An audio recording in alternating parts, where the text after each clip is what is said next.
Good morning everyone. तो चलिए आज हम सॉल्व कर रहे हैं जून 2024 अटेम्प्ट मॉक टेस्ट सीरीज़ 3 का एक ऐसा सवाल जिसने बच्चों को बहुत तंग किया है। तो क्वेश्चन नंबर 2 का बी पार्ट हम कर रहे हैं। तो चैप्टर इन्वेंट्री वैल्यूएशन का क्वेश्चन है ये। अब क्वेश्चन कह रहा है Ram Setu limited keeps no stock records, लेकिन एक फ़िज़िकल इन्वेंट्री हमने की थी बट वो भी ठीक नहीं रही, मिसलीडिंग है। तो अकॉर्डिंगली आप वैल्यूएशन कर दो किस दिन का, 31 मार्च 24 का, और स्टार्टिंग कहाँ से करना है, स्टॉक एज ऑन 31 दिसंबर 23 से। तो 31 दिसंबर 23 का स्टॉक अवेलेबल है, वहाँ से हमें पहुँचना है 31 मार्च 24 तक। तो फॉरवर्ड जाना है हमें। अगर हमें फॉरवर्ड जाना है तो बहुत ही बेसिक सा कैलकुलेशन होगा। जितने भी परचेजेस हैं वो क्या हो जाएंगे प्लस, और जितनी भी सेल्स हैं वो क्या हो जाएंगी माइनस। बस सेल्स को जब माइनस करोगे तो सेल प्राइस पर नहीं, क्या निकालेंगे, कॉस्ट ऑफ गुड्स सोल्ड। ठीक है, तो चलो स्टार्ट करते हैं। तो बेसिकली हमारा स्टार्टिंग अमाउंट आ गया 7,20,000। अब इसमें देखो first adjustment, on 31 December stock sheet showed the following discrepancies. Stock sheet, ये वर्ड तो क्लास में कितनी बार सुन लिया, समझ लिया कि स्टॉक जो है वो शीट से निकलता है। अब देखो इस स्टॉक शीट में क्या हुआ,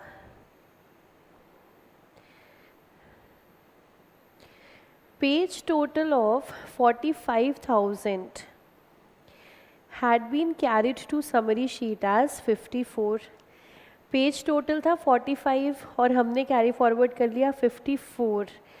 तो बहुत आसान एडजस्टमेंट है, आपने 9,000 ज़्यादा लिख दिया है तो अब क्या करो, कम कर देते हैं। तो 720 माइनस 9, और 9,000 के साथ लिखोगे क्या, ओवरकास्टिंग ऑफ पेज टोटल। तो लेस किया ओवरकास्टिंग 9,000।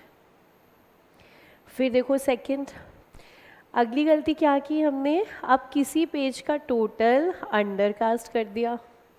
बहुत आसान है, अंडरकास्ट मतलब कम लिखा, तो अब क्या करेंगे, बढ़ा देंगे। तो प्लस 1800, इसके साथ क्या लिखेंगे, अंडरकास्टिंग ऑफ पेज टोटल। ठीक है, इजी। फिर point number 3, invoices of purchases entered in the purchase book during the quarter from Jan to March totaled 630. Out of this, 27,000 related to goods received prior to 31st December 23. Invoices entered in April relating to goods received in March totaled 36,000. Point number 3 क्या बता रहा है हमें, purchases दो different criteria से, एक तो है इनवॉइस, दूसरा है डिलीवरी।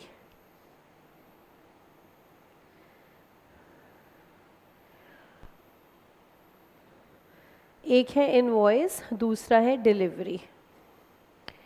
तो दोनों के बेसिस पर देखो, जैन टू मार्च की परचेजेस,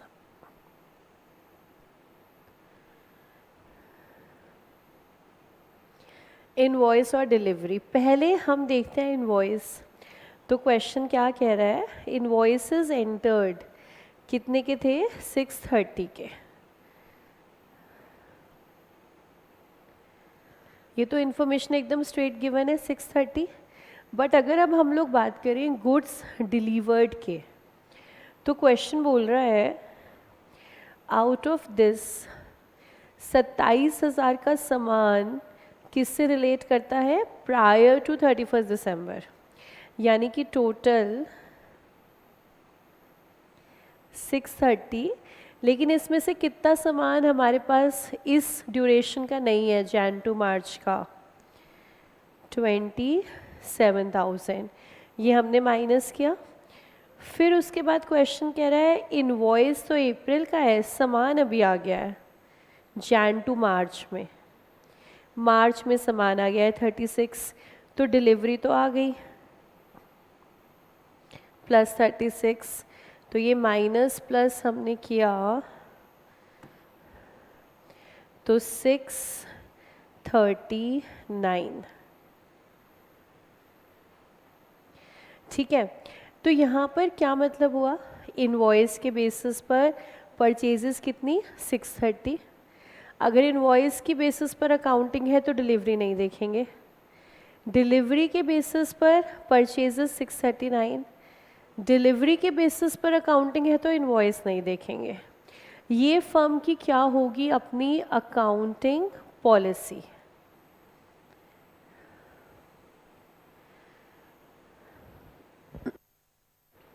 फर्म की मर्ज़ी है, वो कोई भी अकाउंटिंग पॉलिसी चूज़ कर सकती है। हमने क्लास में कितने सारे क्वेश्चंस किए हैं, कहीं पर लिखा था हम इनवॉइस के बेसिस पे मानेंगे, कहीं पे लिखा है हम डिलीवरी के बेसिस पे मानेंगे। इनवॉइस के बेसिस का मतलब भाई देखो, जितने के इनवॉइस कटे हैं ना, वो जैन टू मार्च की परचेज़ मानी जाएगी, चाहे डिलीवरी आई चाहे डिलीवरी नहीं आई। डिलीवरी बेसिस का मतलब इनवॉइस कब रेज हुआ दैट इज़ नॉट इम्पॉर्टेंट। अगर जैन टू मार्च में डिलीवर हुआ है सामान तो जैन टू मार्च की परचेज मानी जाएगी, भले ही आपने इनवॉइस किसी भी मंथ में रेज कराओ। तो डिलीवरी के बेसिस पर 639, इनवॉइस के बेसिस पर 630।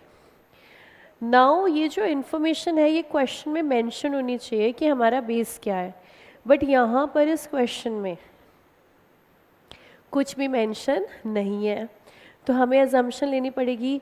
तो अजम्पशन हम यहाँ पर लेंगे डिलीवरी बेसिस पर,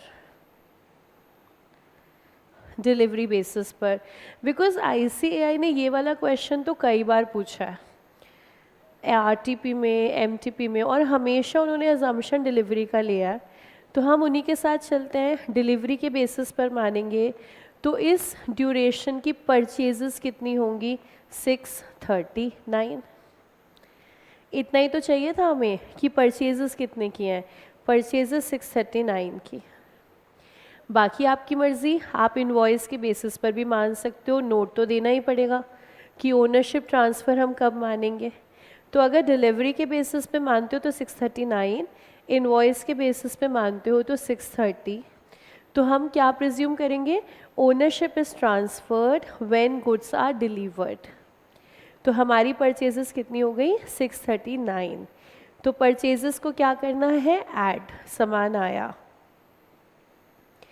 तो हम यहाँ पर ऐड कर देते हैं 639। ठीक है, क्लियर, इसमें कोई डाउट बोलो, अच्छे समझ आ गया। अब देखो पॉइंट नंबर 4, अब आपको बहुत अच्छे समझ में आएगा। Sales invoice to customers totalled 810 from Jan to March.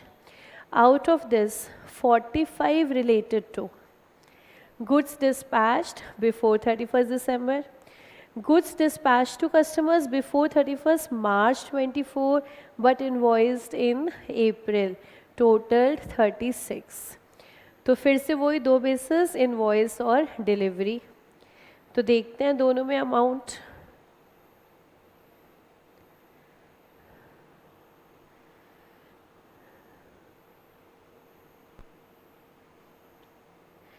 तो क्वेश्चन कह रहा है इनवॉइस रेज हुए हैं 810 के, लेकिन इस 810 में से 45,000 का सामान पहले वाले पीरियड का है, इस पीरियड का नहीं है। तो क्या कर देंगे, माइनस।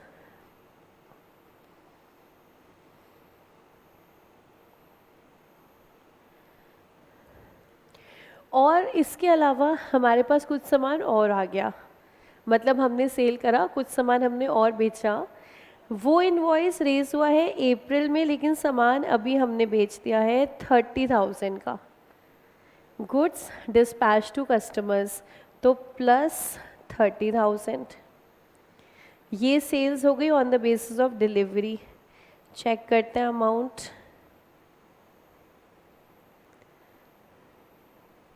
$8,01,000। ये तो सेल्स आ गए। अब सेल्स आ गए तो एक बार देख लेते हैं रिटर्न्स तो नहीं है। तो देखो नेक्स्ट पॉइंट में रिटर्न की बात हो रही है। During the final quarter credit notes at invoice value of 9,000 had been issued to customers in respect of goods returned। तो सेल रिटर्न हमारी हो गई है 9,000 की, तो एडजस्ट कर देते हैं।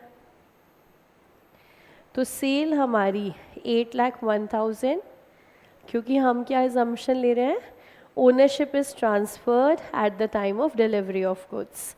यहाँ से माइनस किया रिटर्न। रिटर्न हमारा है 9,000 का।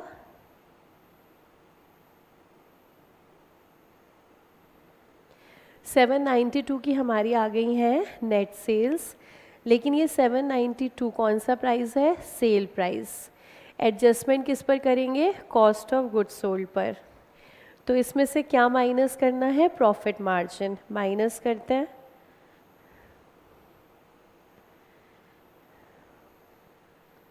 सेल में से माइनस कर रहे हैं तो मार्जिन भी किसका चाहिए, सेल्स का। देखो क्वेश्चन ने किसका दिया, gross margin earn by company is 25% of cost. 25% को फ्रैक्शन में ले आए 1/4। तो 1/4 अगर कॉस्ट का है तो बोलो सेल का कितना होगा, 1/5। ये तो हमने क्लास में कितनी प्रैक्टिस कर ली। तो फॉर्मूला क्या लगेगा, numerator as it is upon में न्यूमरेटर प्लस डिनोमिनेटर। तो 1/5 हो जाएगा सेल्स का, तो 1/5 ये माइनस कर देते हैं, हमारे पास आ गया COGS। तो COGS हमारे पास यस 633,600। और देखो इसी के साथ एडजस्टमेंट भी ख़त्म हो गई हमारी। तो 633,600 का कॉस्ट ऑफ गुड्स सोल्ड है। कॉस्ट ऑफ गुड्स सोल्ड को क्या करेंगे, यस माइनस कर देंगे। माइनस कर देते हैं 633,600। सारी एडजस्टमेंट हो गई। चलो चेक करते हैं stock valuation as on 31 March 24।